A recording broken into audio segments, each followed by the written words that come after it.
Ration धान्य दुकानदारांच्या संपाला स्थगिती.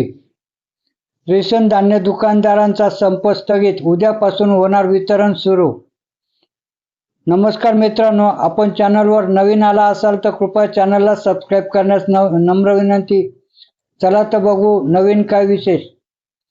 कोल्हापूर तारीख 10. राज्य स्वस्त धान्य दुकानदार व केरोसिन परवानाधारक महासंघ यांनी केलेल्या मागण्यांमधील बहुतांश मागण्यांबाबत राज्य सरकार सकारात्मक आहे. याबद्दलचे ठोस आश्वासन मिळाल्याने आणि दिल्ली येथील मोर्चासाठी तुर्तास मैदान उपलब्ध होत नसल्याने महासंघाने संप स्थगित करण्याचा निर्णय घेतला.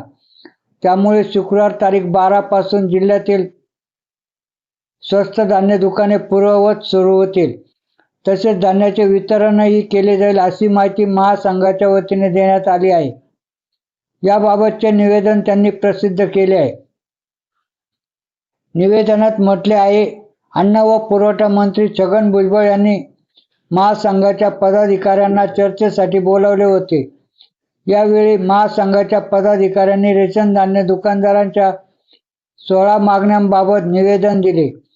यावर चर्चा करताना सार्वजनिक वितरण व्यवस्थेचे नवे धोरण लवकर जाहीर करण्यात येईल. मार्जिन रक्कम दुकानदारांना महिन्याच्या 5 तारखेला देण्यात येईल. कमिशन वाढीचा प्रस्ताव वित्त विभागाकडे पाठवण्यात आला असून याबाबतचा निर्णय लवकर कळवण्यात येईल. ही आश्वासने मिळाल्यामुळे महासंघाने संप स्थगित करण्याचा निर्णय घेतला आहे. त्यामुळे राज्यातील 53,000 रेशन दुकाने शुक्रवार तारीख 12 पासून सुरू होतील.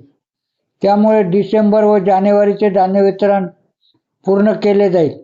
मंत्री भुजबळांसोबत झालेल्या बैठकीला प्रधान सचिव सुमंत बांगे, सहसचिव तातोबा कोळेकर, नितीन सोनखासकर उपस्थित होते. तसेच महासंघाचे अध्यक्ष DN Patil, general secretary Chandrakant Yadav, ज्येष्ठ उपाध्यक्ष राजेश आंबुजकर, महेंद्र बोरसे, मधुकर चव्हाण, सचिन कोरडे, कौस्तुभ जोशी यांच्यासह पदाधिकारी उपस्थित होते.